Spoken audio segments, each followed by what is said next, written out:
नमस्कार, बहुत बहुत स्वागत आपका अनादि टीवी पर। मैं हूं आपके साथ पारुल। रूस यूक्रेन युद्ध ने यूक्रेन को तबाह कर दिया, लेकिन भारत के गेहूं उत्पादक किसानों की जेबों को भर दिया है।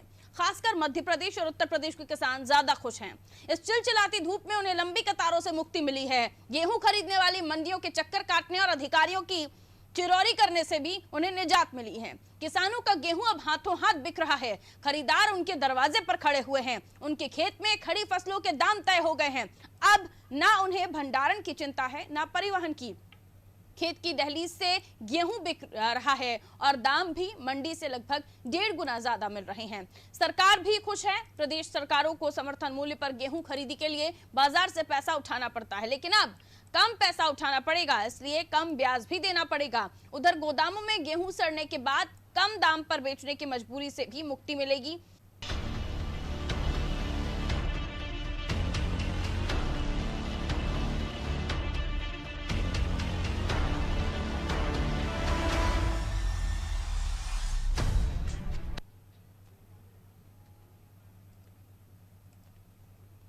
तो चलिए चर्चा की शुरुआत करेंगे। देखिए, रूस और यूक्रेन का जो युद्ध है वो किस तरह से अब आगे बढ़ रहा है, ये तो हम सभी जानते हैं। लेकिन रूस और यूक्रेन युद्ध के बाद भारत में जो असर पड़ रहा है वो भारत के लिए फायदेमंद है, खासतौर पर किसानों के लिए।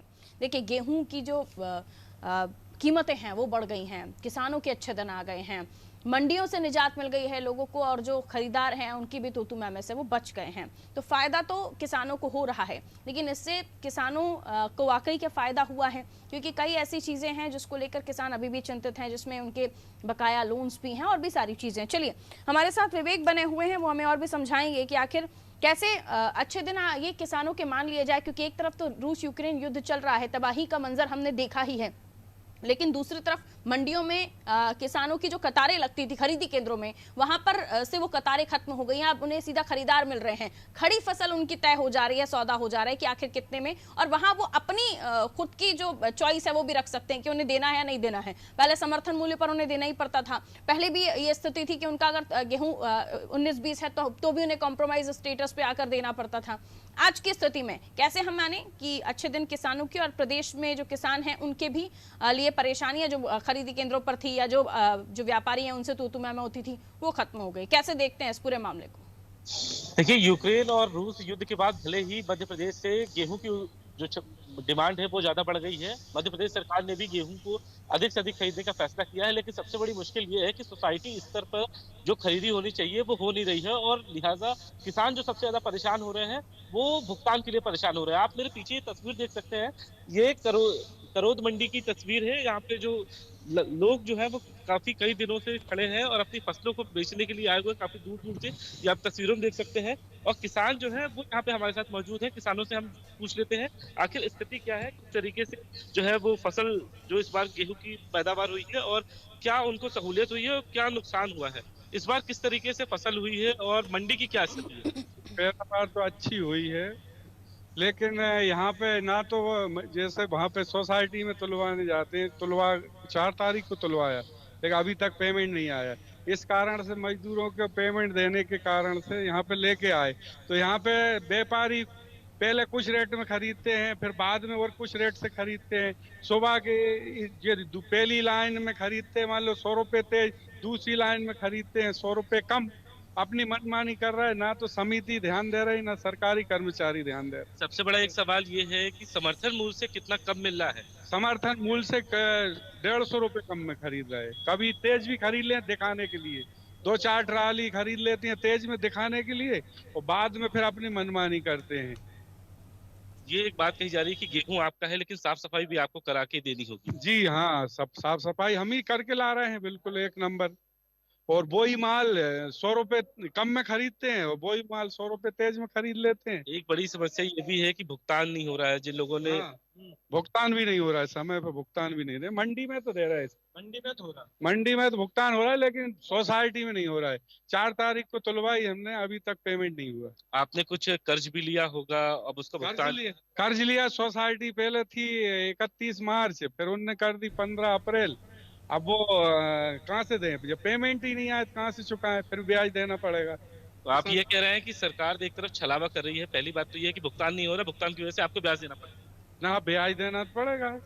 अब सरकार को निश्चित करना चाहिए, पेमेंट जल्दी देना चाहिए, और यहाँ भी ध्यान देना चाहिए मंडी में कि किसान का किस तरह से गल्ला बिक रहा है, सही मूल्य मिल रहा है नहीं मिल रहा है। व्यापारी अपनी मनमानी कर रहा है अपनी तरीके से, कहीं 100 रुपए कम में खरीद लेते हैं, बोली लग रही है मान लो 2000 बुक करवा रहा है, उससे कहले नहीं 1600 1700 में दो। एक सरकार बड़ा दावा करती है कि किसानों की आमदनी दुगनी हुई है, आप इससे कितना इत्तेफाक रखते हैं? ना अभी हमें कोई अंतर नहीं समझ में आ रहा है। क्योंकि जो जुताई होती है वो ट्रैक्टर से होती है, डीजल भी महंगा है और ट्रांसपोर्टेशन भी करना पड़ता है। ऐसे में लागत जस की तस है, और मुनाफा कितना बढ़ा है या कम हुआ? कम हुआ है मुनाफा, हमरे को किसान को उसमें लागत से मूल कम मिल रहा है, तो घाटे में जा रहा है किसान। किसान कभी सक्सेस नहीं होता, इस तरह का अगर खेती होगी वो भाव रहा तो किसान को उसमें कोई फायदा नहीं है, ब्याज भी नहीं बढ़ रहा है। मजदूर की मजदूरी है, अभी भूसा रखने की 700 रुपए मजदूरी ले रहे हैं भूसा रखने की, और गेहूं बिक रहा है हमारा 1800 1900। तो इस प्रकार से चुनौतियां भी है, खाद का संकट है, बिजली का संकट है, पानी का संकट है। हाँ, बिजली का भी है समय पे। अब पहले बिजली दे रहा है, अभी जैसे हमने मूंग लगाई, अब बिजली दे रहा है 3 घंटे और बात कर रहा है 10 12 घंटे की, तो किसान बहुत परेशान है लाइट से भी। ये किसान है जो सरकार की जो दावे हैं, जो सरकार दावा करती है उससे उलट बातें बता रहे हैं और खामियां भी बता रहे हैं। और भी यहाँ पे कुछ किसान है। भाई साहब, आप कहाँ से आए हैं? हम भी रोंजी से आए। कहाँ से? रोंजिया बैरसिया के पास से। बैरसिया से। हाँ, आपकी कितनी फसल हुई इस बार? हो गई होगी 400 बोरा। कितना लागत था और कितना मुनाफा हुआ, या किस तरीके से आप देखते अब हैं? पेमेंट ही नहीं आया तो उससे क्या फायदा, तो कुछ नहीं है। भाव के कारण फायदा नहीं है। सरकार 2000 समर्थन मूल्य कर रही है, और आपकी फसल कितने में बिकी? 1900 सोसाइटियों की ओर आपने रुख नहीं किया? सोसाइटी में पटकी, वो 1 महीना होगा पेमेंट ही नहीं आओ। पेमेंट नहीं होने की वजह से क्या दिक्कतें हैं? पहली बात तो आपने कुछ कर्ज भी लिया होगा, उसका भुगतान। कर्ज भी है, भुगतान भी नहीं हुआ, लेकिन मजदूरों को देने के लिए मंडी आ रहा है तो मंडी में 2000 बोलता है सरकारी आदमी, व्यापारी आंख मटकाता है, वो 1900 रुपये आ जाती है। कहते हैं तो जाओ जहाँ जाने हो। आप कितने दिन से यहाँ थे और आपकी अब फसल बिकी? फसल तो शाम को आए थे, सुबह बिक गई। बिकने में कोई दिक्कत नहीं, भाव में समस्या है, भाव में ज्यादा समस्या है। भाव कम मिल रहा है? भाव कम मिल रहा है। सरकार ये दावा कर रही है किसानों को हम बेहतर समर्थन मूल्य दे रहे हैं। नहीं, अब किसानों को कोई लाभ नहीं है इससे। तो समर्थन मूल्य 2015 है तो वहाँ पेमेंट नहीं आ रहा हो, 1 महीना हो गए। अब जहाँ मजबूरी में मजदूरों के लिए देने के लिए आते हैं, जहाँ ये हालत है 2000 से बोली उठती है और वो कहते नहीं तो 1900 हो जाती। वो पिछली देखो नहीं आप तो अंतर 1960 1925 में। गेहूं भी अब आपको साफ कराना पड़ रहा है? गेहूं साफ है, बिल्कुल साफ करा के ही ला रहा है। ये है ना, ये किसान है, दिखा रहे हैं गेहूं की जो क्वालिटी है। सरकार ने एक आदेश जारी किया था कि गेहूं की ग्रेडिंग के लिए, यानी कि गेहूं का कचरा साफ कराने के लिए किसान को ही दाम देगा, लेकिन किसान जो है वो खुद से ही गेहूं को साफ करके लेकर आ रहे हैं। उसके पीछे की वजह है कि उन्हें दाम भी नहीं देना पड़े और गेहूं की गुणवत्ता अधिक होने की वजह से उन्हें दाम भी मिले। पारुल। बिल्कुल विवेक, जाहिर है कि जिस तरह से आपने चर्चा की है इनका तो कुछ और ही बताना है। जिस तरह से अभी तक हम जो खबरें सुनते आए हैं या हमने जो चर्चाएं की हैं किसानों से, वहाँ अब ये क्योंकि डिफरेंट ही है ये सारी बातें जो ये लोग बता रहे हैं। क्या ये कुछ चंद ही किसान हैं जो इस तरह की बातें रख रहे हैं? क्या इनका गेहूं वाकई क्वालिटी वाला है? क्यों व्यापारी इस गेहूं को नहीं खरीद रहे जबकि कतारें लगी हुई हैं मंडियों में गेहूं खरीदी के लिए? और क्या वाकई कोई समिति वहां पर मौजूद नहीं है जो व्यापारियों पर कोई अंकुश लगा सके? कहीं पर वो रेट ज्यादा ले रहे हैं तो कहीं पर कम ले रहे हैं, इसके पीछे क्योंकि ये तो हालांकि व्यापारियों के ऊपर डिपेंड है कि वो किस चीज को कितनी क्वालिटी में मापते हैं। तो ये तमाम चीजों के पीछे वजह क्या है? देखिए, जब तक मुख्यमंत्री अफसरों के भरोसे रह के फीडबैक लेंगे, ऐसा ही आपको स्थिति दिखेगी। जमीनी हकीकत कुछ और है। किसानों ने साफ किया है, सरकार किसानों की हमदर्द की बात करती है, लेकिन किसानों ने ही सरकार के तमाम दावों की पोल खोली है। सवाल ये है किसानों को राहत कब मिलेगी? ऐसे में कई बड़े सवाल हैं। आप पीछे ये मंडी भी देख सकते हैं तस्वीरें। किसान जो है बड़ी संख्या में पहुंचे हैं। सबसे बड़ी एक दिक्कत ये है कि किसानों को मंडी में दाम मिल रहा है, फौरन उनका भुगतान हो रहा है, लेकिन समर्थन मूल्य से नीचे है। कुछ यहाँ पे बिचौलिए फायदा उठा रहे हैं, कुछ समिति के लोग हैं और कुछ व्यापारी। जो फसलों की दिक्कत है, फसलों का जो खरीदी होना चाहिए, उसमें जो नियम होने चाहिए, मॉनिटरिंग होनी चाहिए, वो नहीं हो रही। इस वजह से किसान सबसे ज्यादा परेशान है। किसानों की एक सबसे बड़ी समस्या ये भी है कि भुगतान नहीं होने की वजह से जो पिछला कर्ज है उसका ब्याज वो बढ़ रहा है। बिल्कुल विवेक, बहुत शुक्रिया पूरी जानकारी देने के लिए। किसानों से भी आपने बातचीत की, दर्शकों को हमने बताया कि कई जगहों पर ये भी स्थिति है। चलिए अगले अगले हम शहर की तरफ रुख कर लेते हैं, क्योंकि ज़रूरी है कि तमाम जगहों पर क्या स्थिति बनी हुई है। ये तो एक खरीदी केंद्र या फिर जगह की बात हुई, राजधानी की बात हुई जहाँ पर किसान मौजूद थे। देखिए मंडियों में अब जो लोग पहुँच रहे हैं किसान, उनका कुछ और ही बताना है। वो बता रहे हैं कि अब उन्हें अपनी गाड़ियां लेकर दिन दिन भर शाम शाम तक खड़े होना पड़ रहा है, सुबह से लेकर, और उनके लिए व्यापारियों पर भी कोई अंकुश लगाने वाला नहीं है, क्योंकि जो समितियां वो अपना काम तरीके से नहीं कर रही हैं। जो व्यापारी हैं, किसी गाड़ी को सुबह 4 बजे तक वो 100 रुपये ज़्यादा में खरीदते हैं और 4 बजे के बाद उसी किसान से 100 रुपये कम में खरीदते हैं। तो ये तमाम स्थितियाँ यहाँ इस वक्त चल रही हैं। हालांकि ये भी बताना है कि जिस तरह से कई जगहों पर हम देख रहे हैं कि व्यापारी काफ़ी ज़्यादा तादाद में स्टॉक कर रहे हैं गेहूं को लेकर, खड़ी फसलें भी कई बार उनका भी सौदा हो जा रहा है, लेकिन कुछ ऐसे भी किसान हैं जिन पर ये तमाम चीज़ें धती साबित हो रही हैं। उनका साफ तौर पर कहना है कि जो समर्थन मूल्य उससे भी कम लागत पर उन्हें मंडियों पर बेचना पड़ रहा है, क्योंकि वहाँ पर जो अधिकारी हैं उनकी कहीं ना कहीं कोई सुन नहीं रहा। ये कई सारी वजहें हैं जिसके पीछे इन लोगों का बताना कुछ और है। हालांकि जो मंडी में गाड़ियां हैं वो इस वक्त उन किसानों की खड़ी थी जब हम भोपाल की बात कर रहे थे। दूसरी जगह की भी तस्वीर हम जानने की कोशिश करेंगे। और देखिए अब क्योंकि उत्तर प्रदेश और मध्य प्रदेश, यहाँ पर जो किसान हैं इनके लिए काफ़ी अच्छी बात है, क्योंकि यहाँ का रूस और यूक्रेन युद्ध के बाद जो मध्य प्रदेश और उत्तर प्रदेश के किसानों का जो गेहूं है वो काफ़ी ज़्यादा तादाद में बिक रहा है, डिमांड बढ़ गई है। अशफाक उत्तर प्रदेश से हमारे साथ बने हुए हैं, वहाँ पर क्या हाल है, वहाँ के किसानों का क्या कुछ मानना है, क्या वाकई किसानों के अच्छे दिन आ गए हैं? क्योंकि उत्तर प्रदेश और मध्य प्रदेश से ज़्यादा तादाद में किसानों से गेहूँ खरीदा जा रहा है। समर्थन मूल्य पर जो खरीदी केंद्र हैं, सरकारी रेट पर नहीं ज़रूरत पड़ रही है किसानों को बेचने की, वहाँ तक नहीं जा रहा है किसान, क्योंकि व्यापारियों से उसको अच्छा भाव मिल जा रहा है। इसमें कितनी हकीकत, यूपी के क्या हालात, यूपी का किसान क्या कहता है इस बारे में? देखिए, जैसा आप मध्य प्रदेश के बारे में बता रहे थे, उत्तर प्रदेश में भी हालात कमोबेश वैसे ही हैं। लगातार जो है 1 अप्रैल से उत्तर प्रदेश में गेहूं खरीद की जो है वो शुरुआत हुई है, उत्तर प्रदेश सरकार ने की है।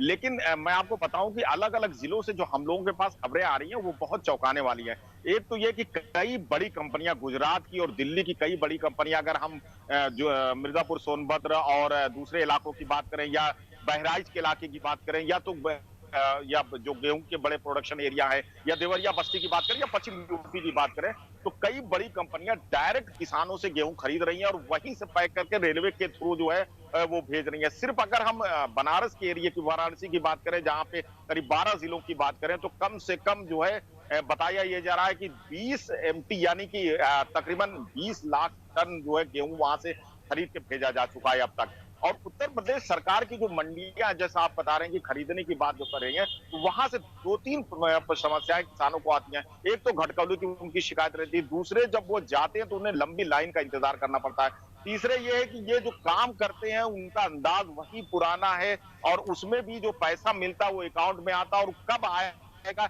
इसके बारे में भी जो है उनको शंका जाहिर रहती है। तो कहीं ना कहीं इस बार जो है किसान पहले भी जो है बेचता रहा है, लेकिन इस बार उसे जो समर्थन मूल्य जारी किया है सरकार ने, उससे ज्यादा जो है उसे अपने घर पर भी रेट मिल रहा है। जी पारुल। बिल्कुल अशफाक, अब ऐसी स्थिति में अगर हम क्योंकि ये दावे प्रधानमंत्री नरेंद्र मोदी की तरफ से भी कहे गए हैं कि अब किसानों की आय दोगुनी करने की बात उनके मुख से भी हमने सुनी है, मध्य प्रदेश और उत्तर प्रदेश के मुख्यमंत्रियों से भी हमने ये बात सुनी है। अगर इन्हें ही हम अच्छे दिन मानकर चल रहे हैं, किसी दूसरी जगह पर युद्ध हो रहा है, वहां तबाही हो रही है, लेकिन उसकी वजह से उत्तर प्रदेश, मध्य प्रदेश की स्थिति किसानों के पैमाने पर हम देखें तो सुधर रही है। और अगर हकीकत आपसे समझने की हम कोशिश कर रहे हैं तो धरातल पर तो स्थिति बिल्कुल विपरीत है। और अगर ये विपरीत है तो फिर अच्छे दिन कब आएंगे? वो तो फिर सपना ही रह गया हमेशा की तरह, खासतौर पर किसानों के लिए बात कर रहे हैं अगर। तो देखिए, इसमें 2 पहलू है। एक तो ये कि अगर वो महंगा अनाज बेच रहा है और ये अनाज एक्सपोर्ट कर दिया जाएगा तो बाद के दिनों में जो है समस्या उत्पन्न हो सकती है। और अगर जो है जो सरकारी जो कोरम होता है, जो सरकार खरीद के एक स्टॉक रखती है, वो नहीं रखेगी, तो जो सरकारी योजना जैसे फ्री के राशन चाहे वो बांटती हो, चाहे दूसरी योजना हो, या आपात का स्थिति में जो सरकार अनाज रिलीज करती है, उस पर असर पड़ेगा। और ये असर जो है बहुत ही खराब होगा। आप दूसरी चीजों का दाम देखते हैं, जब मार्केट में कमी होती है तो किस तरह से दोगुने तिगुने दाम हो जाते हैं। दूसरी चीज ये कि अगर जो है सरकार जो है इसको रेगुलराइज करे, जिस तरह से कंपनियां डायरेक्ट अप्रोच कर रही हैं और खरीद ले रही हैं, इस बार खरीद ले रही हैं, उन्हें जरूरत है, युद्ध चल रहा है, उन्हें एक्सपोर्ट करना, क्योंकि कई कंट्री में जो है इन दोनों जगहों से जो है एक्सपोर्ट बंद है और वहां डिमांड है। तो अगर वो कंपनियां कितना फायदा उठा रही हैं और किसानों को कितना फायदा दे रही हैं, इस अंतर को भी हमें समझना पड़ेगा। तो वो जो डबल इनकम की बात है, सवाल डबल इनकम का नहीं, सवाल ये है कि जो बिचौलिए हैं, जो कंपनी है, वो कितना फायदा उठा रही है और सरकार उस पर कितनी नजर रख रही है और सरकार को इससे कितना फायदा हो रहा है, ये देखने वाली बात जरूर होगी। क्योंकि इस तरह से कंपनियां तो डायरेक्ट खरीद ले रही हैं, लेकिन जहां तक मेरी जानकारी है, जो मैंने पता किया, जो एक्सपर्ट है उनसे जब मैंने जानकारी ली, तो उनका ये कहना है कि उत्तर प्रदेश में जो स्टॉक निर्धारित किया गया था गेहूं खरीद का, वो काफी कम है। और ये अगर सच बात है तो ये बहुत ही दिक्कत बात होगी बाद में उत्तर प्रदेश सरकार और केंद्र के लिए। बहुत शुक्रिया अशफाक जानकारी देने के लिए। तो कई जगहों पर समस्याएं हैं, यूपी से भी हम अशफाक से समझने की कोशिश कर रहे थे। देखिए हालात तमाम जगहों पर अलग अलग भी हैं, लेकिन कई किसानों से जब हम चर्चा करते हैं तो उनके लिए ये स्थिति पॉजिटिविटी लेकर आई है, क्योंकि रूस यूक्रेन युद्ध के बाद रूस सबसे बड़ा निर्यातक है कि गेहूं को दूसरे देशों तक पहुंचाने। लेकिन अब इस कंडीशन के बाद जो बाकी देश हैं, जिसमें अमेरिका है और भी कंट्रीज़ हैं, वो अब इंडिया से, हिंदुस्तान से, भारत से अब गेहूं खरीद रहे हैं, गेहूं ले रहे हैं। और यही वजह है कि जो राज्य सबसे ज़्यादा गेहूं उत्पादन करते हैं, उनके किसानों के अच्छे दिन आ गए हैं, वहाँ से गेहूं को खरीदा जा रहा है। लेकिन कुछ कमियां हैं, कुछ दिक्कतें हैं जिसका किसानों को सामना करना पड़ रहा है, अच्छी फसल के बाद भी, अच्छे गेहूँ के बाद भी, क्वालिटी गेहूँ के बाद भी। उसमें ये भी कि जब लगातार जब व्यापारी खरीद रहे हैं ऐसे समय पर कि बहुत ज़्यादा तादाद में किसान इस वक्त गेहूं बेचने निकल रहा है, किसानों का भी ये मानना है कि क्या पता ऐसा ना हो कि बाद में ये स्थिति सुधर जाए और फिर उनकी जो गेहूं के दाम हैं वो जो अच्छे मिल रहे हैं उन्हें वो ना मिले। तो किसान भी ज़्यादा तादाद में खरीदी केंद्रों तक पहुंच रहे हैं या फिर मंडियों तक पहुंच रहे हैं। खरीदी केंद्रों में तो स्थिति ये बनी हुई है कि बहुत ज़्यादा किसान वहाँ तक नहीं जा रहे हैं, क्योंकि मंडियों में ही उनका गेहूँ खत्म हो जा रहा है, उसके भाव अच्छे मिल जा रहे हैं, व्यापारी उनसे खरीद रहे हैं। कई जगहों पर ये भी खबरें हैं कि जो आटा बनाने वाली कंपनियां हैं, अलग अलग ब्रांड्स हैं, वो भी बड़ी तादाद में गेहूं खरीद रहे हैं। कारण ये भी माना जा रहा है कि ऐसा ना हो कि गेहूं की कमी हो जाए, तो फिर जो व्यापारी हैं, जो ऐसी कंपनीज हैं, इन्हें फायदा हो जाएगा, ये अपने आटे का दाम बढ़ाकर बेच सकेंगे। तो एक बिजनेस पॉलिसी भी जो व्यापारी हैं वो देख रहे हैं। दूसरी तरफ किसानों का ये भी कहना है कि सुबह से शाम तक जो कतारों में ट्रॉलियां लगती हैं, उनमें से सुबह 3-4 बजे तक अच्छे दामों पर बिक जाती है, उसके बाद व्यापारी मनमर्जी चलाते हैं, पैसे कम देना शुरू कर देते हैं। हमारे साथ मनीष जुड़े हुए हैं जबलपुर से, मध्य प्रदेश जबलपुर, जहां हम मनीष के पास जाकर ये समझने की कोशिश करेंगे कि जबलपुर में जो मंडियां हैं, जो खरीदी केंद्र हैं, वहां की स्थिति क्या बनी हुई है, वहां का किसान इस पूरे मसले पर क्या कहता है, क्योंकि अलग अलग जगहों पर अलग अलग बातें सुनने को मिल रही है मनीष। और बात ये भी जरूरी जानना चाहेंगे कि जो कहा जा रहा है कि व्यापारी अच्छे दामों पर किसानों से गेहूं खरीद रहे हैं, किसानों को खरीदी केंद्रों पर सरकारी रेट पर गेहूं नहीं बेचना पड़ रहा है क्योंकि उन्हें अच्छे भाव में गेहूं मिल रहा है, खड़ी फसलों का सौदा हो जा रहा है, इसमें कितनी हकीकत, किसान कितना मान रहे हैं, क्या कह रहे हैं वहां के किसान? मनीष जी फारूक, बिल्कुल मैं आपको बता दूं कि अभी जो हम देख रहे हैं खरीदी केंद्रों पर भ्रष्टाचार भी जमकर किया जा रहा है, किसानों को खुलेआम लूटा जा रहा है। बहुत सारी ऐसी जानकारियां आई हैं और हम उस पर एक खबर विस्तार पूर्वक बना भी रहे हैं।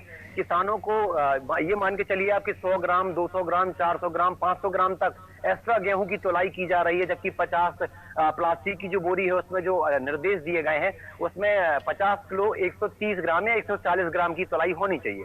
लेकिन अभी जो जानकारी मिली और जो अभी खबरें जो आई हैं उसमें ये बताया जा रहा है कि लगभग 50 किलो 600 ग्राम तक तोलाई की जा रही है। तो कहीं ना कहीं जिस तरह से खुलेआम जबलपुर में किसानों को लूटा जा रहा है, दिन दहाड़े धूल झोंकी जा रही है और किसानों को तो जानकारी भी नहीं है कि उनको कितनी तोलाई होनी चाहिए और कितनी क्या होना चाहिए। इसके बाद अधिकारी क्या कर रहे हैं, पूरा पलीदा लगाने में लगे हुए हैं। किसान परेशान है, किसान को जब जानकारी मिलती तो किसान भी समझ नहीं पाता कि आखिर हमारे साथ ये छलावा हो क्यों रहा है। और खाद्य अधिकारी और केंद्र प्रभारी वहां मिलते नहीं है जब खरीदी केंद्र पर जाते हैं, पल्लेदारों के भरोसे वहां पर तोलाई चलती रहती है और कोई बात करने को तैयार नहीं है। इतनी भ्रष्टाचार देखा जा रहा है। कहीं ना कहीं प्रदेश की सरकार को यह सोचना होगा किसानों के बारे में कि उनकी आय दुगनी करना तो आप चाहते हो, लेकिन क्या अफसरों के भरोसे ये पॉसिबल है? मुझे नहीं लगता पारुल जी, इस तरह से अफसरों ने लूट मचा रखी है जबलपुर में, ये बिल्कुल कतई नहीं हो पाएगा कि किसानों की आय दुगनी हो या किसान यहाँ के खुशहाल हो पाए।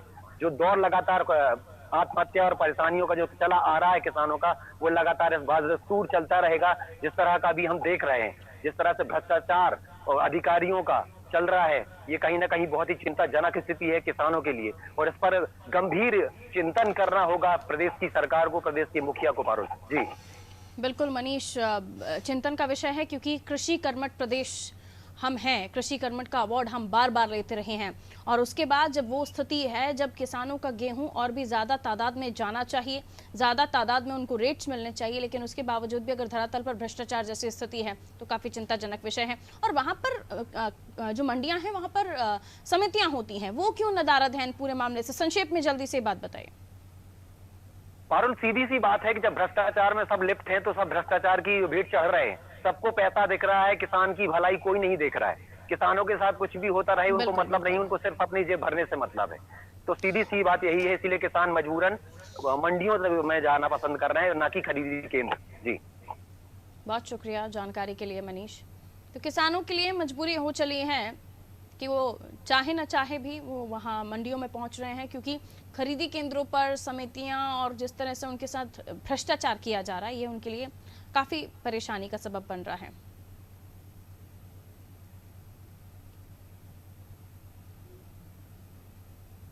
मंडी व्यापारी हरीश ज्ञानचंदानी जी हमारे साथ इस वक्त फोन लाइन पर हैं।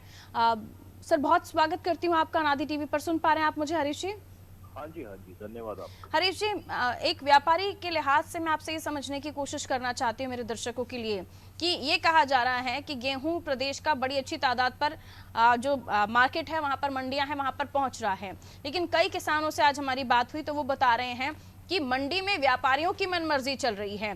सुबह से 3 बजे तक 100 रुपए ज्यादा में लेते हैं, फिर उसी गेहूं को 100 रुपए कम में लेते हैं। किसी तरह की समिति वहां पर काम नहीं कर रही है, व्यापारियों की मनमर्जी चल रही है। इसमें कितनी हकीकत है?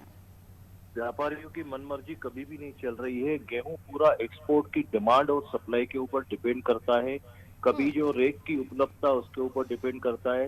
वो इस साल तो किसानों को बहुत अच्छे रेट मिल रहे हैं गेहूं के, क्योंकि यूक्रेन और ये एक्सपोर्ट जो कांडला पोर्ट पे माल जा रहा है वो काफी तादाद में जा रहा है।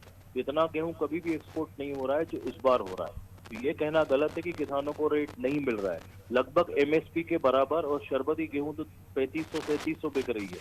तो किसानों को तो बहुत अच्छे रेट मिल रहे हैं, ऐतिहासिक रेट मिल रहे हैं इस बार। हरीश जी, लेकिन लाइव तस्वीरें इसी कार्यक्रम में थोड़ी देर पहले हमने अपने दर्शकों को दिखाई, जहां कतारों में ट्रॉलियां खड़ी हुई हैं, ट्रैक्टर खड़े हुए हैं। कई सारे किसानों ने हमसे बातचीत में ये कंप्लेन की है कि मनमर्जी चल रही है व्यापारियों की, समिति कोई काम नहीं कर रही है, अनदेखा कर रही है, और कई जगहों से भ्रष्टाचार जैसी भी खबरें आ रही हैं। तो उसे कितना नकार देंगे आप? क्योंकि एक नहीं कई सारे किसान वहां पर मौजूद थे, कई सारी गाड़ियां हमने खड़ी हुई देखी है वहां पर। मैडम, जिस मंडियों में 5 से 10 हजार बोरे गेहूं की आवक होती थी, क्योंकि एमएसपी के और मार्केट रेट एक है, तो किसान सब मंडियों में माल ला रहे हैं। तो 20-20, 25, 30 हजार बोरे की आवक है। इतनी बम्पर आवक चल रही है और नगद भुगतान भी हो रहा है। किसी तरह की कोई दिक्कत नहीं है, क्योंकि आवकें बहुत ज्यादा है। किसान भी जैसा है उस अवस्था में माल काट के ला रहा है, गवर्नमेंट को कम दे रहा है, बाजार में बेचना ज्यादा पसंद कर रहा है। कोई अव्यवस्था नहीं है, सुगम व्यापार हो रहा है और रेट भी अच्छे मिल रहा है। अभी आप किस जगह पर मौजूद हैं हरीश जी? क्योंकि अगर आप करौंद मंडी के पास हैं तो वहां पर हमारे साथ किसान जुड़े इस कार्यक्रम में, लाइव हमने उनसे बातचीत की और उनकी बातें आपकी बातों से बिल्कुल अलग हैं। मैडम, हम तो आज 45 दिन हो गए गेहूं की आवक को। 20-20 हजार बोरे रोज माल बिक रहा है, उसका भुगतान हो रहा है। चूंकि ये मंडी 5-7 हजार बोरे में चलती थी, आज 20 हजार बोरे हैं, तो 2-4 घंटे तो एक्स्ट्रा लगते हैं और पूरा सुगम कांटे से माल तुल रहा है। कहना है कि अपनी सुविधा से रेट बढ़ा देते हैं, अपनी सुविधा से कम कर देते हैं, समिति कोई वहां पर देखने वाली नहीं बची है। रेट कोई हमारे हाथ में नहीं रहता। रेट टोटल डिमांड और मार्केट और सप्लाई में रहता है। किसानों को ये कहीं ना कहीं भ्रम है, रेट हम नहीं खोलते। आज कांडला पोर्ट पे जो रेट होगा उस आधार पे मंडियां बिकेंगी, चाहे वो चने में देख लें, चाहे वो गेहूं में देख लें, चाहे वो मसूर में। डिमांड और सप्लाई का खेल है। ठीक है, तो फिर डिमांड तो बड़ी है ना, ये आप जान ही रहे हैं, एक्सपोर्ट बड़ा है, रूस और यूक्रेन। मैडम, कभी कभी क्या रहता है कि इतने लोगों के माल बिके रहते हैं, उसका लिफ्टिंग होना, उसकी गाड़ियां आना, उसकी रेक मिलना, ये सब चीजें डिपेंड करती है। गवर्नमेंट ने अपना अभी बीच में टेंडर बेचा है पुराने गेहूं का, ये सब चीजें मार्केट के हिसाब से चलती है। और इस बार ओवरऑल 2-4-5 सालों में देखा जाए तो बहुत अच्छे भाव मिल रहे हैं। ठीक है, तो अभी जो लोग वहाँ पर मौजूद हैं, जिनकी गाड़ियाँ खड़ी भी हैं, अगर वो इंतजार कर रहे मैडम हैं, नीलाम उनके चालू पीछे है, वजह 11 क्या बजे मानेंगे? से नीलाम 11 बजे से हमारा नीलाम चालू होता है और लगभग नीलाम खत्म होने पे। तो यानी जो बच जाते हैं उन्हें रुकना पड़ता है? नहीं, पूरा नीलाम निपटता है, फिर शाम को रात को हमारे पास दूसरे दिन के लिए ट्रालियां लग जाती हैं। लगभग 1:30 से 2 बजे तक हमारा 4 घंटे में पूरा नीलाम सर निपट जाता वही मैं आपसे जानना चाह रही हूँ ज्ञानचंदानी जी, कि वो जो लोग वहाँ पर इस वक्त मौजूद हैं, ये तो टाइम नहीं है ना क्लोजिंग का, तो वो वहाँ मौजूद इंतजार किस बात का कर रहे हैं? नीलाम चलता है ना मैडम, नीलाम कम से कम 4 घंटे चलता है, उसके बाद वो कांटे पे लगती है ट्रालियां, कांटे पे नंबर आए, और उनकी वो सुविधा के प्रोसेस लिए में हमने समझ सब्जी रही हूँ, मंडी का लेकिन भी उनका कांटा सिर्फ खुलवा यही दिया। बताना नहीं है ना हरीश जी, उनका सिर्फ इतना ही बताना नहीं है कि वो इंतजार कर रहे हैं, वो कह रहे हैं उन्हें रेट्स भी कम दिए जा रहे हैं, कारण अलग अलग बताए जा रहे हैं। रेट की मॉनिटरिंग हमारे हाथ में नहीं होती, रेट की मॉनिटरिंग डिमांड और सप्लाई पे चलती है। ठीक है सर, जी आपका बताना अपनी जगह सही है, लेकिन किसानों की समस्याएं जिससे प्रशासन देख रहा है नहीं देख रहा है, अगर देख रहे होते तो शायद वो वहां पर खड़े होकर अपना दुख न बताते। बहुत बहुत शुक्रिया हरीश जी हमारे साथ जुड़ने के लिए।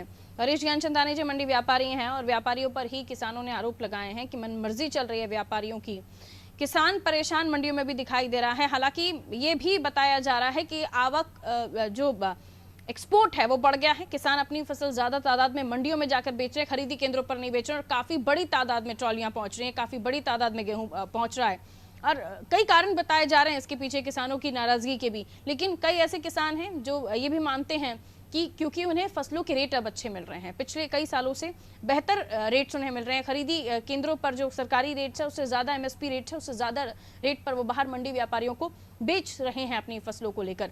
लेकिन इसके पीछे भी कई किसानों को तकलीफ है, दिक्कत है। उनका ये कहना है कि समिति नहीं है, कोई व्यापारियों पर कोई कंट्रोल नहीं है। हालांकि हरीश जी हमारे साथ जुड़े, उन्होंने कहा कि हमारे हाथ में नहीं होता रेट्स को तय करना, एक्सपोर्ट के ऊपर डिपेंड करता है, और दिन भर नीलामी चलती है, तोल होता है, पूरा एक प्रोसेस होता है। लेकिन सवाल यही कि कुछ किसान अगर ये अपनी दुख तकलीफ को जाहिर कर रहे हैं तो आखिर इसके पीछे वजह क्या है, और आखिर उन किसानों में क्यों नहीं गिने जा रहे हैं जिनकी फसलें अच्छे रेट्स में बिक रही हैं, खड़ी फसलें तुल रही हैं। कई सारी बातें हैं, कई सारी चीज़ें हैं, लेकिन कुल मिलाकर जो युद्ध हुआ उसके बाद मध्य प्रदेश और उत्तर प्रदेश के किसानों की फसलें ज़्यादा तादाद में ली जा रही हैं, खरीदी जा रही हैं, अच्छे भाव के साथ खरीदी जा रही हैं। दीजिए इजाज़त, रखिए अपना ख्याल, नमस्कार।